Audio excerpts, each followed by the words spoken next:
And you're very welcome back to the Women's National League podcast here on finalwhistle.ie. It is, of course, a focus on the Women's World Cup and that all-important clash tomorrow with Canada for the Irish Girls in Green. It's going to be an exciting time ahead. Aaron Clark joins me. He's in the stadium ahead of the game tomorrow in Perth.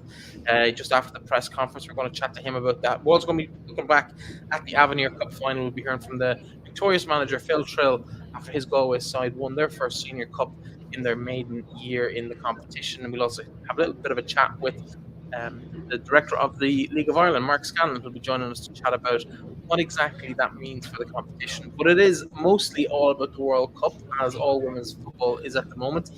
Aaron, what's it like in Perth? What's the atmosphere like one day out from a crunch game against Canada? I think there's a bit of nervousness in the air, Breifne, especially considering a loss tomorrow for Ireland would send them out of World Cup. So I think there's a little bit of tension there. Bit of an injury scare at the moment from the Ireland viewpoint. There was talk Louise Quinn travelled to Perth in a boot, protective boot to protect herself from an injury she picked up in the game. There was talk that she would be okay. Yesterday, she just trained where she only did running stuff, and then today the talk in the press conference for Vera is that she's a little concerned. She does think she will play, but she needs to see how she comes through the final session tonight. The team are training in literally half an hour, a little bit away, and sort of a little bit of fear as to how Louise will sort of cope with that. Other than that, I think it's just excitement. I think there's a lot of Irish fans in town. It's another big game. So there's not many tickets available, a couple of resale tickets here and there, but it'll be a packed atmosphere. The pitch is currently covered at the minute. It's been raining here in Perth today. First bit of rain since leaving Ireland, although the Irish have had a lot in the last week or two. But yeah, it's building up nicely. It's getting exciting. Vera was sort of talking about how they're going to play and stuff like that tomorrow. We will see the same back five. There's no doubt there may be probably one change to the side that played the last day. I suspect Abby Larkin may come in, potentially for Marissa Shiva. Other than that, I think they'll probably be the same 10 the 11th bar if Louise doesn't play. If she doesn't play, then I'd expect probably Diane Caldwell maybe to come in. But yeah, it's building up nicely. Canadians know themselves that they need a result, having drawn 0-0 with Nigeria, and Ireland players Ciara Caruso was talking at the press conference about taking a lot of confidence from the fact that Nigeria got a 0-0 draw with Canada. The girls watched it on their way back from Sydney to Brisbane. So it's one that a lot of Irish players have a lot of excitement at the minute, especially with the fact that it's a big game, it's a big opportunity. This is the stage you want to be on. A lot of talk about the travel from Brisbane to Perth. Vera sort of pushed it off a little bit, being like, yeah, you've travelled the other side of the world from Ireland to Australia. You're doing this little bit of extra travel isn't the worst. And Ciara Caruso sort of said the players are well recovered as well, so there'll be no excuse from Ireland on the travel front if things don't go well tomorrow. But excited, looking forward to it. We're literally a little bit over 27 hours away from another massive crunch encounter for Ireland. Yeah, no, it's big times ahead for Ireland, and hopefully we'll see them get at least a point that will keep their hopes alive of getting out of the group. I think it's going to be an exciting time. The way the group looks at the moment, let's just share that with you. If we just zoom in on the actual league table there, we have Canada currently in second place in the group. They are on 1 point after their draw with Nigeria last week. Ireland currently pointless, but a draw or a victory tomorrow will give them a really good chance of a winner-take-all clash with Nigeria at the end in the third round of games in just a couple of days' time in Brisbane. It's all to play for really over the next couple of days, Aaron.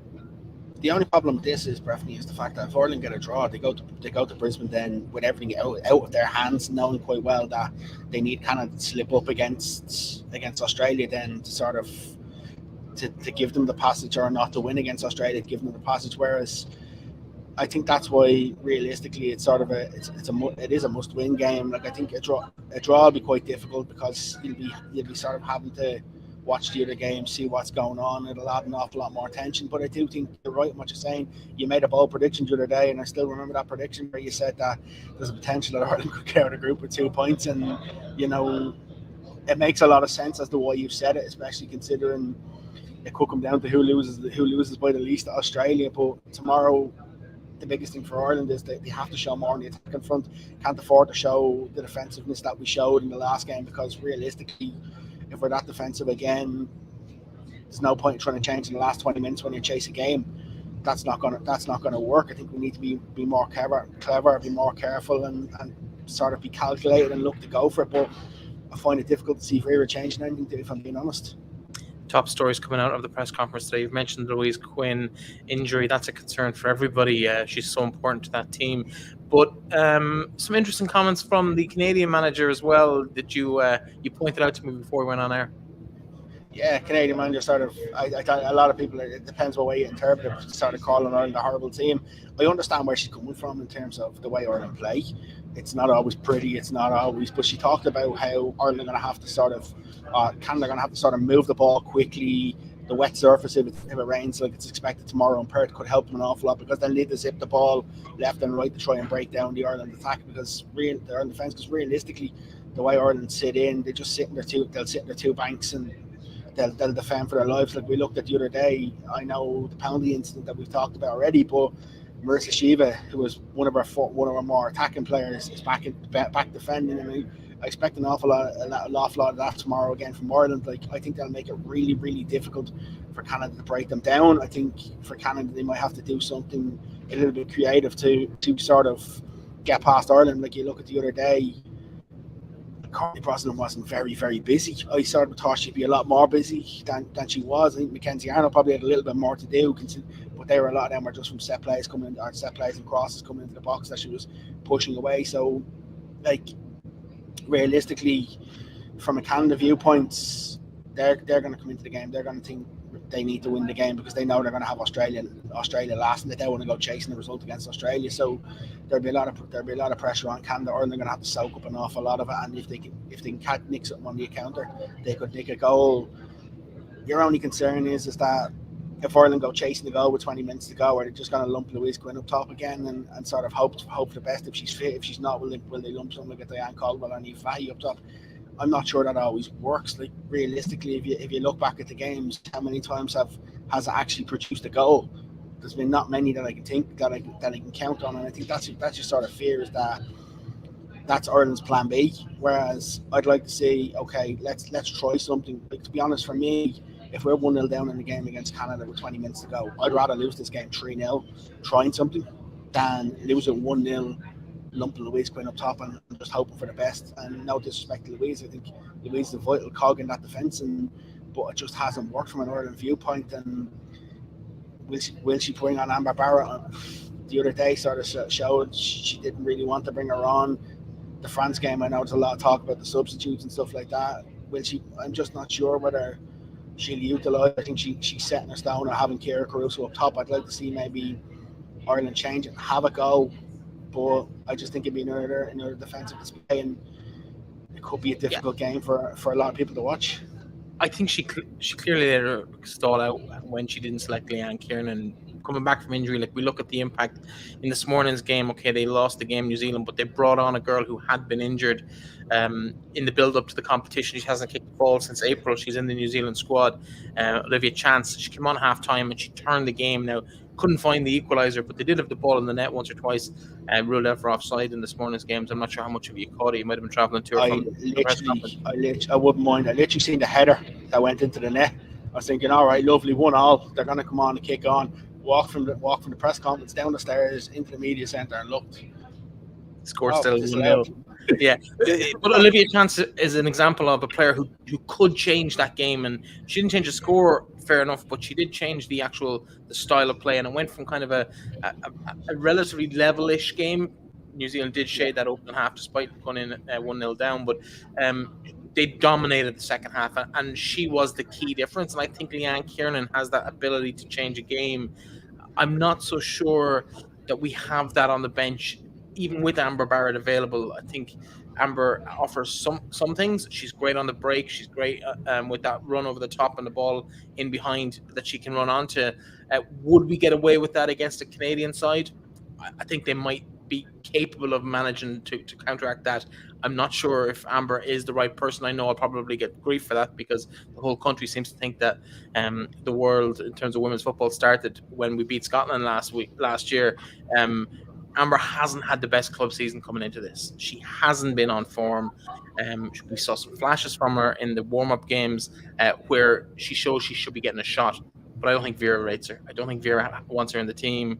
I think she'd have played her the last day if she did. The Louise Quinn thing, uh, injuries aside, if she's fit, if she's available, I don't think she gives enough of an option up front. I don't think it's just a battering ram really. And I think Karen Duggan's quote immediately after the game on RT the other day was that it's not a plan B. It's not a plan. It's a hope, and that's not good enough at this level. I think we need to have alternatives, and I don't believe Vera has the alternatives in the squad at the moment. I think that's a But problem. the thing is, though, Breifne, there was an article today. I didn't sit in. I wasn't able to sit in on the huddle the other day because it was for the written guys only. But there was an article the other day where she was sort of talking about how the back five is sort of it limits Ireland's attack, and she's aware of that as well. It massively limits Ireland's attack. It limits us to feeding off scraps. It limits us to struggling and these sort of things. And like realistically, yes, you're at a World Cup, but like a lot of people have no expectations on Ireland actually doing well at this World Cup. Probably outside a limited number of people had expectations, and like realistically, like we need to go and show them something. We can't just go and play five at the back and maybe 5 across the middle, and just hope for the best and hope for a last 10 minutes of lumping it up top. Like for me, I don't think we utilised Heather Payne properly. I don't think we utilised Katie McCabe properly. Like we didn't see Denise O'Sullivan on the ball an awful lot in the last game either. Sinead Farrelly probably didn't touch the ball as much as she should have. Like there's a lot of things that we could have done better to utilise that game. But yeah, everybody talks about the last 20 minutes about how Ireland sort of went on the attack and things like that. But yes, they went on the attack. But what did we actually... I agree with you. We're capable of an awful lot more than this. We have to remember this isn't the Irish men's team. We don't have that absolute depth or a lack of a depth of talent in a squad. We have players at the top, and I mean the top clubs across both the US and the UK. We're looking at Katie McCabe is in the Champions League semi-finals. 3 of the top 4 teams in the NWSL at the moment are where the 3 girls that we have playing for us. Okay, Marissa Shiva is not getting a huge amount of game time with Washington Spirit, but she's getting probably on in every single game. She's in that mix. She's in the 13 or 14 players that they use. Denise Sullivan's ever present, played every minute for North Carolina Courage. If she's fit, she's in the team. Sinead Farrelly's come back and played every game since she came back in March or April. So I have to give you a name here for a second, right? You're talking about the NWSL. Nicole Douglas had declared for Ireland. She was in a couple of training camps early in the start of before the campaign and stuff like that. She's an Irish passport. She's playing in Washington Spirit. She was drafted in the 3rd round of the NWSL. She's a forward. Like the thing is, she's someone who scored goals for fun in college level in America in NWSL Division 1. Like there's players like that. There is players out there, but the problem is unless you're in Vera's good books, you haven't got you won't be in that squad. And like to reflect back to the likes of Leanne Kernan, the other day would have been made for the likes of Leanne Kernan to come on and actually have a little bit of a run, have a run at them. Like even having Katie McCabe as the defending, like it's for me, yes, she plays a lot of left back for Arsenal, but when you've got a team who you've got a couple of players who are quality players, as you said, and then you've got a couple of players who are maybe just hard workers and things like that, you need to utilise your team around the players who are going to give you the capabilities and give you the emphasis going forward. And I just don't think at the minute we're doing that. And like, yes, everybody talks about a lot of positives in the Australia game, but there's so many frustrations in the Australia game. And the problem is if Canada decide they want to show up tomorrow, and the best Canada decides they want to show up and tries to get a lot of frustrations out from the Nigeria game, it could be a really, really difficult game for Ireland. Like we're talking about Nigeria, who are the best team in Africa. I've said this to you before, their ranking doesn't do them justice. They don't play enough of the top teams because of the money. And like we see pre-World Cup, the stuff about finances and stuff like that, they don't have the money to play the likes of your USAs or your teams like that and build up the ranking. So it's a lot better Nigeria team than we've seen. So like I think Canada, for the fact, yes, that Christine Sinclair missed a penalty, but like I think Canada will take an awful lot from that game coming into the Ireland game, and Ireland will have to be at fully up and fully ready to go, because I think Brett Priestman even said that she's learned an awful lot from watching Ireland against Australia as well. She's expecting the fact that there'll be an awful lot of Irish here at the game as well. She knows that we've got a lot of Irish in Perth as well, and plus the ones who are travelling. So like it's going to be a difficult day for Ireland. And people who think, well, Canada, just because they haven't won as many games as they should have in the last year or so, they're still ranked seventh in the world. They're still a top team, and it's not going to be an easy game at all. And we need to be able to adapt, because even if it's 0-0 with 20 minutes to go, settling for a point might be good enough. And the Irish mindset and mentality of, oh, it should be we're here to take part, and we should be really going and pushing to try and get a positive result, and really look at these two games and see what can we do to actually push us on, and can we take 6 points from them. But if we play 5 at the back to 90 minutes in both games, we won't take the 6 points, and that's just the thing about it.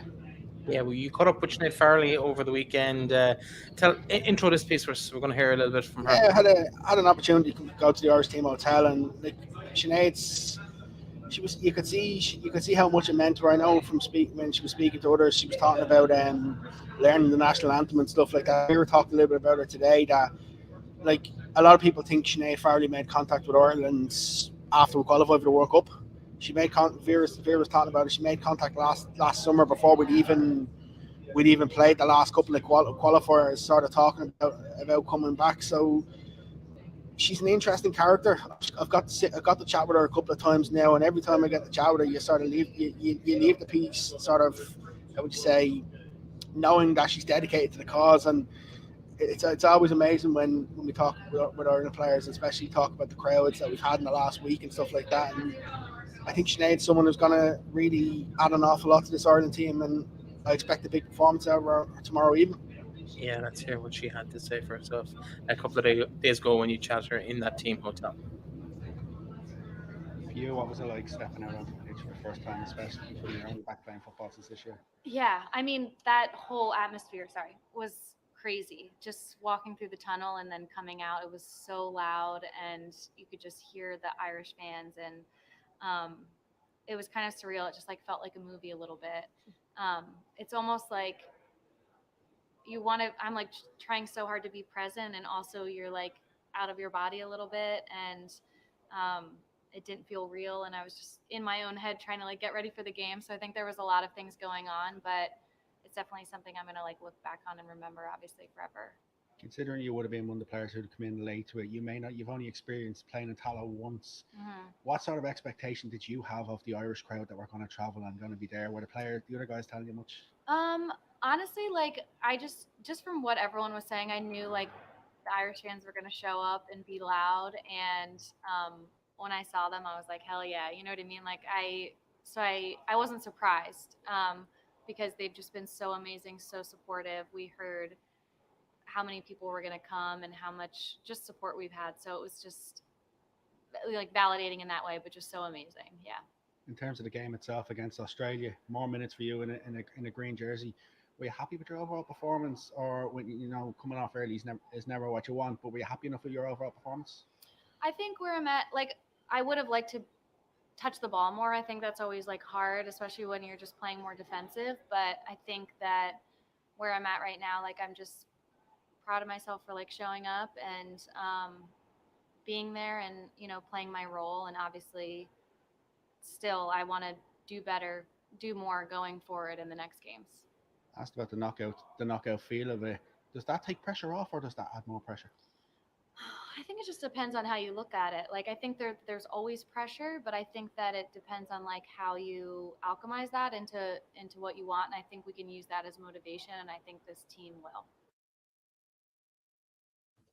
Sinead Farley's thoughts there, and some interesting thoughts from her in terms of she was happy just to show up. Aaron, your own thoughts on that? Is that a bit of a concern? That because I talked about this a bit on the show, and I don't want to rehash stuff, but there seems to be a kind of an almost happiness just to be there from Ireland, that they don't necessarily, even though they've got this outbelieve hashtag, they don't necessarily seem to believe that they're at the same tournament as the USAs and the Australias and the Canadas. I think from her, it's probably a bit of a different prospect, the way she means of her. The fact that, like, when she retired, she had a car crash, things like that. She never thought she'd probably get back and play this level. I do get where you're coming from in terms of some player. It can seem like people are just happy to be here. Like, it's the problem. The problem is that, like, when you go to a major tournament for the first time, what expectations do you set? Are we setting higher expectations than maybe they are, or what are the conversations they're having secretly? Because I think for some of them, I think they're also probably trying to be a little bit careful to make sure that they're not, how would you say, giving too much away, or they're not seeming as if they're, you know, they expect what the expectation is. Because I think even when you chat to Vera, I think, or you don't seem to get an awful lot out about what the actual expectation is. It's sort of a game by game situation. I do see that side of things from Sinead, considering where she was. A lot, she probably never thought she'd play football again. Interesting enough, for you just looking at the stats that sort of come in, like from the FAI even today, like Ruesha Littlejohn was the player who covered the most ground in the Australia game. Considering Ruesha is someone who probably hasn't trained an awful lot in terms of performance, hasn't played an awful lot. So that reflects back to what you were saying about the likes of Leanne Kieran and Ruesha sort of struggled for injuries this year with Aston Villa, and goes into a World Cup has the most distance covered, and she was a couple of 100 metres ahead of Heather Payne, and then like even Louise Quinn covered nearly 9.8k in that sort of game. And like from an Irish viewpoint, it was extremely defensive for large periods, and you don't want to criticize and say like we want to see players talk more about we have to get here or we have to get there, because then if they say that and then it doesn't happen, people are just going to crucify them. I think there's a bit of a fine balance with that, and yeah, it's probably on us to say, you know, we'd like to see them talking a bit more like that, but I think they're trying to be a bit realistic as well.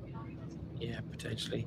Taking a look around the rest of the groups, there's been some excitement. First, of course, or the second, should I say, round of group games kicked off this morning. New Zealand heroes in the first round with their big victory over Norway, beaten this morning by the Philippines, and to see the celebrations of their first victory at a Women's World Cup final, you can see how much it meant to them. I'm not going to lie. If you were to ask me, would I have seen that coming? I would have said no. But interesting enough, girls on the ball who were here as well, they cover Ireland and England. One of them had actually predicted that Philippines may actually get out of the group, so they're not too surprised. But it was a massive result for them. The problem with New Zealand is the fact that they got such a massive high after beating Norway. That result now just completely opens the group up, and with the game that's on at the minute, if that finishes a draw, that group is going to be unbelievable going into the last round of games. Like, it's great to see all the sort of teams that played their first game now. The last of them obviously being this morning, and it really kicks off. I'm not going to lie. I hope you can't hear that car going by. We can. It's fine. Keep going. I'm not going to lie. I'm a little bit envious of not really being able to watch all the games over here. It's quite frustrating with the fact they're all on Optus Sport and it's all the pay-per-view. Like, even going through into some bars yesterday, most of them aren't open. I don't know if you've seen my tweet yesterday. I forgot to put the picture to it. I was absolutely peed off. Went to the fan zone and it's not open yesterday or today in Perth. Yes, there was 3 games on yesterday, 3 games on today. What's the logic? And I was sort of like, there's elements of kind of, I don't think this will be acceptable at a men's World Cup about a lot of stuff. And that's kind of an example for me of things. I did have the good fortune of seeing Switzerland and Philippines in the first round, and I was very impressed with the Philippines. They've recruited really well. Not one of their team that started is born in the Philippines. I think they've got 8 or 9 from the States, and they're kind of their main 13 or 14 players. Goalkeeper. You said Angela Beard played against Angela Beard played today. She played against Ireland. Yeah, she's 3 caps for the Aussies before she converted. And there's a Norwegian girl who impressed me very much today, Egsvik. She was excellent. She played in England briefly as well, but she's back in Norway now. But she ran midfield for them in the opening hour before she was taken off, and they just had some really impressive players there as well. Girls born in Australia, and the Norwegian girl, as I mentioned, and a lot of Americans in there too, but all of Filipino descent. But they've just gone on this plan of let's find the best players with a passport, and they've beaten the hosts today. And you talked about players who declared for Ireland and haven't been included or looked at. And I think it's a very fine line. Do you go and just get the best players and forget about developing the sport in a country, I'm not so sure that's necessarily the right idea. Mind you, it did create a gulf in 1990 that kind of has lasted for the best part of the last 35 years. So Jack Charlton maybe had the right idea, but they've done that in the Philippines. It's worked for them. Will they get out of the group? They've got a really tough clash against Norway. It's currently a 0-0 with about 15 minutes to play in that game against Switzerland. So we'll see how that Group B pans out. In terms of some of the other games, we've seen a lot of things go kind of to plan. Germany, we would have expected to win that game fairly heavily. They won 6-0. But France, Jamaica managed to hold them out with, albeit a lot of luck, but they did get out of that jail and secure a point, and they'll be happy with that performance too. Never expected that. In my wildest dreams, I never expected that to happen. That's being honest with you. A smashing result for Jamaica, especially considering Jamaica, a lot of players that GoFundMe pages and stuff like that to try and raise funds. So when you see that sort of thing happening, it's unbelievable. I think the biggest thing for this World Cup is that we sort of had the fear with the expansion to 32 teams that we'd see an awful lot more hammerings. Like I predicted when we had the show a couple of days ago that USA would beat Haiti by about 6 goals. Ended up being 3-0. And I think that's probably, it's shown us that the gap at the top teams is closing a little bit, which is good, because I had the concern that we were going to see massive results. Yes, we will see a couple, like Germany beat Morocco 6-0. Germany were impressive. And Morocco weren't great though, let's be honest. No. Whereas Haiti came to play, the Philippines have come to play. The Americans just didn't have it their way at all against Haiti. No, and that's the thing. But then again, I think for the World Cup is the first game is the America played Vietnam. What am I talking about? America played Vietnam. England played Haiti. The Haiti goalkeeper against England was, to my guess, the player of the tournament so far is that goalkeeper. She's 5'4". She pulled off one of the most amazing penalty saves. Then it gets retaken, and to be fair, was she sent off? Huh? Was she sent? Was someone sent off that game as well? Late on, yeah, but not her. No, she was excellent. But like Breifne, that's the great thing. We're talking about stories about players who have done stuff in the world, Whereas if you look back to the 2019 World Cup, we're probably talking about the hammerings that are going to happen here, the hammerings that are going to happen there. Like the Jamaica result is probably the result of the World Cup, and it probably will be the result of the entire World Cup. That's the best thing about it, is that we're seeing this more and more. Like realistically, I think you're underplaying the Philippines today. I watched that game. I covered it on the platform here. They were excellent. Now, they weren't the better side in the match, but they're ranked 46th coming into that game against the host in their capital with a full crowd, buzzing, confidence at an all-time high after their victory over Norway, and they upset the apple cart. Now, again, they rode their luck. Their goalkeeper pulled off an amazing save 3 or 4 minutes from time. But the Philippines, I think, for me, but the fact that we're able to talk at 2 or 3 different, Haiti with a fantastic performance against England, the gap is closed. So the gap between the top 8 or 10 countries and say numbers 25 to 32 in this competition is not as big as it would have been 4 years ago between even the top 8 and the bottom 8 in 24 teams. Yeah, and that's the best thing about it. And I think, like, for women's football, it has to continue to go in the trend that it's going in terms of the gaps, because the worst problem is always going to be the money between the bigger nations, the bigger countries, all the money that they have. But like, if you've got a well organized team a well organized team can beat a side who has all the money. Yes, they might have to ride their luck. They might have to hold out for a lucky deflection or a lucky goal. But like, what it means to them, and I get where you're coming from when you talk about the Philippines win today, because, like, as you say, it is against the hosts in the host country. But like, I just think, I don't know. I just think the Jamaican one's just that little bit bigger, just because of the fact that you're trying to relive cool runnings. That's all you're doing at the moment. We're running out of time. We have so much to get through, and we do have games to kind of get through. Let's talk about some of the other teams just to finish up. Obviously, this morning we saw victories there for Colombia. They've got their games up and running. They're the last 2 teams against South Korea to get in. Colin Bell, of course, former Ireland manager. He'll be disappointed with that results in terms of going down to Colombia. South Korea would have been expected to compete better maybe than that. Yeah, I would have thought they would have, but then again, this Colombian side probably have a bit of point to prove, especially after what happened with Ireland. They were probably a bit peed off and having to sit on the sidelines and nearly wait till the last game of the first round. I'd say they were just itching to go. Like, they're not a bad side, Colombia. They're not a bad side. They're not. Yes, they're a physical side, but like, it's not a result that you'd say is a shock. And like, if they can back this up in the next round, we could easily see a Colombian side in the last 16, and then any game, it's any game for any side. And I think South Korea, yes, they'll be extremely disappointed. Like, I always remember when Colin Bell took the South Korea job, the first thing he done was he played them a video of Katie Taylor and sort of showed them what it meant for someone to represent their country. And like, he'd be disappointed, but considering he's got Ireland to bounce back a couple of times from difficult places, I wouldn't be surprised if Bell can get them to bounce back and get a win or so in the World Cup. Yeah, but at the same time, with Germany coming down the tracks in the final group game, it's going to be difficult to see them get out of that group now, despite against a subpar Morocco side. But even still, going to be difficult for them to get out of that group. So South Korea could be over before it's even got started with that victory or with that defeat this morning. New Zealand, they're also under pressure now, having failed to get out of that game today. They'll face a Swiss side who are brimming with confidence, although they're struggling to beat Norway today. It's 0-0 with about 7 minutes left in the clock in that game as we speak. Looking back through Hedberg pulling out on yeah, sides. What's your thoughts on that? Is it a genuine injury, or are we looking at a bit of petulance? Because she's been known to kind of make stands and have very strong opinions that she's not scared to shy away from, or that she's not scared to be very vocal about. They're saying it's illness. That's not what was said on RT before the game. I'm not going to lie. I don't.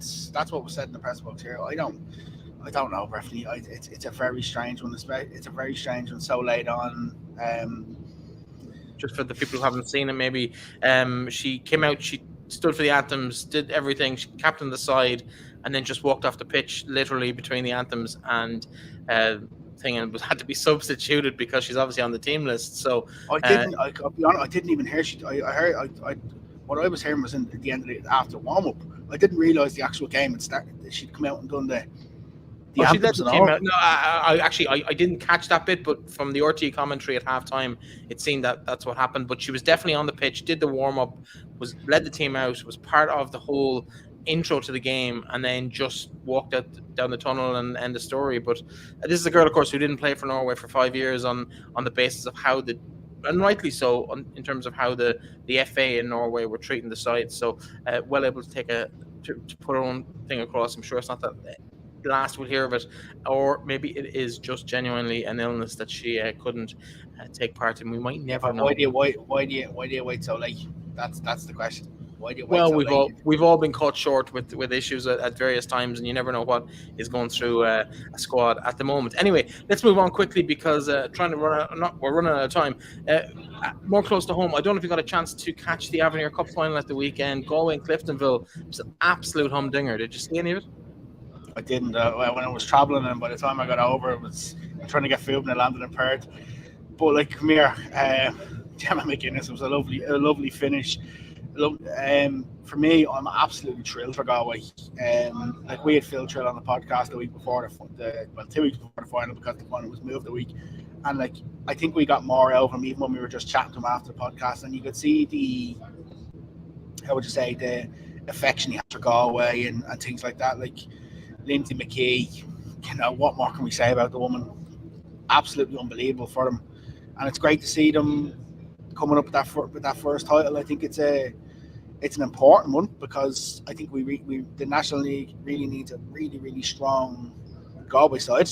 Likewise, it needs a strong side in the Limerick region as well, for Galway to get their first piece of silverware. I think a lot of people will have to take a lot of credit. I think it's been coming to hard work over the last couple of years, but the fact that he's managed to keep a lot of that squad together. Yes, I said at the start of the year they finished bottom of the league, and they proved me wrong massively every week, but couldn't be more delighted for them. The end of a great competition, a really competitive game in the final. We've really enjoyed it. It's been a massive stopgap for us in terms of the football back home, and like, I'm glad to see that the final sort of gave it two good sides, and I'm sure you definitely enjoyed it. You'll give us your assessment on it. Yeah, well, the FAI invited me to be part of the commentary team for it, which was a nice little honour as well at the end of the competition. But it was a great game. Both sides approached it in the right manner. It was end to end, like it was 1-0, but it could easily have been 8 or 9 all. It was just end to end. Some really impressive performances, particularly out wide. The two fullbacks for Galway had to be exceptional because Maxwell and McGuinness up front for Cliftonville and out wide for Cliftonville were just sublime. How they didn't find the back of the net a couple of times, I don't quite know, but they were really, really good. And I think when you look at like Gemma McGuinness was everywhere.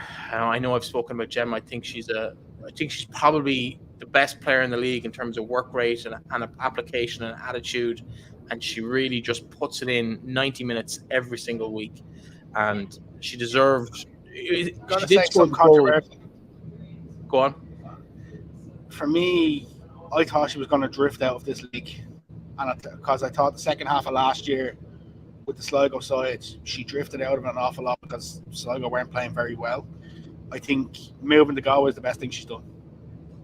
Yeah, I think if you look at and to follow on that point, you look at the likes of Jenna Slattery, Amy Madden, who've joined from Treaty. I think Galway have recruited really, really well, and they've gone after specific targets, not necessarily the players who just fall on their lap. They've gone after them, and I think they've built that side really, really well. But I think other clubs have the capability to do that as well. It's a side of it that they haven't quite got right yet. And I think if all the clubs can get that and start recruiting from local junior teams and from youth academies coming up through their own clubs, I think we're going to see a really talented team. And we're seeing it already in terms of the difference in results. We talked about it at the World Cup where teams aren't getting beaten by double figures anymore. A 4-0 is about as much as it's going to get, except for the odd exception. 3-4-0 is a really bad beating now, where it was double digits 10 years ago at all levels of the women's game. We're also not seeing that in the women's league. Like we've seen teams like Kilkenny come into this league years ago, and it was regularly 6, 7, 8, 9, 10, 12-0 games. Hard to watch. Yeah, but we're not seeing that with the new teams into the league. Galway are a new team in the league. It's not exactly just a carbon copy of Galway WFC. There's a lot of crossover, but they have brought in a few new players, young girls coming in, and you're seeing the talent now, and you're seeing the result, I believe, of the under 17s and under 19s leagues. Players getting that exposure to better quality coaching, better quality facilities, better quality opposition, week on week, all the time, and I think that's fantastic. I'm going to wreck your head now. Go I'm on. going to wreck your head now. I'm hoping you didn't see this on social media, just because you've mentioned the under-19s league. Cool. The under-19s league, Shells played Wexford this week in an under-19s game. Okay. So Shells had a couple of first-team players playing in it. One was actually sent off, and Hannah Healy got a straight red card. Can you tell me who played in goal for Shelbourne? Oh, I have no idea. But I'm guessing from your question, I'm guessing it's not a goalkeeper. No, and I only found out in the last day or so that she'd actually previously played was part of an Irish underage team in goal as well. No idea. Jen McQuinn. Interesting. Would never played on the same underage teams. Rebecca Cray posted a photo of herself and a photo of her and Neve Burke as the underage international goalkeepers. That's bizarre. Anyway, talk to us again about the game. Let's bring it back to the Irish game. There's 4 minutes left. It's still 0-0 in Switzerland, Norway. That game ongoing at the World Cup as we speak. Talk to us about the Irish game tomorrow. In a nutshell, what do Ireland have to do to get a result and to get the victory against what has been a disjointed Canadian side over the last 6 months? They need to be more attack minded. Simple as that. They can't just sit back and hope for the best. If they sit back and hope for the best, they're not going to do anything. They need to be more attack minded. They need to push more. They need to look for opportunities. They need to be more creative. We can't rely on set plays. Can't rely on that one moment. I think they can do it, but it just needs to have the right application. And I think they need to go at Canada the same way they went at France for the first 40 odd minutes. Interesting times ahead. But I think we need to go at them the same way as we went at Australia in the last 20 minutes. I think if we start with that kind of an attack-minded, we're either going to lose 3-0 or win 1-0. And I think Yeah. we need to have that attitude going into this game. Remains to be seen. Irish teams don't tend to do that, so we'll see how it goes. I'm going to let you go because I know you're sitting there post presser from the Canadian side, and we're running out of time here on our end with the post match here in Switzerland, Norway as well to come in the next couple of minutes. But in terms of the World Cup, you happy with how it's going so far? What's the experience been like from your point of view? It's been deadly. It's been a great experience. It's been an experience I never thought I'd see before, especially with the likes of being in the press conference and stuff like that. Just how everything's been run. And I've only got to one game just due to the fact that I went to the AFL at the weekend. So I'll hopefully get to another game or two in Brisbane, and then depending on Ireland go, I'll either go traveling and go to a lot of games, or I'll be in Brisbane for another week following Ireland. But it's a win-win experience, and it's been a trip of a lifetime so far. And it's great to see so many Irish out there. It's great to see so many people, familiar faces, National League players, people who you know and see at games back home, making the trip over and supporting the girls in Green. Absolutely. Well, listen, hopefully it takes a bit of a good turn tomorrow and on the field and a positive result, and we can extend that break for you for another week following the Irish girls in the World Cup. Aaron, as ever, it's a pleasure chatting to you. We're going to cut it there for this week. We'll be back after the game at some point in the next couple of days to debrief on all things Ireland v Canada in the FIFA Women's World Cup. But for now, we'll leave it there. Aaron, thanks for joining me all the way from the stadium in Perth ahead of the game tomorrow.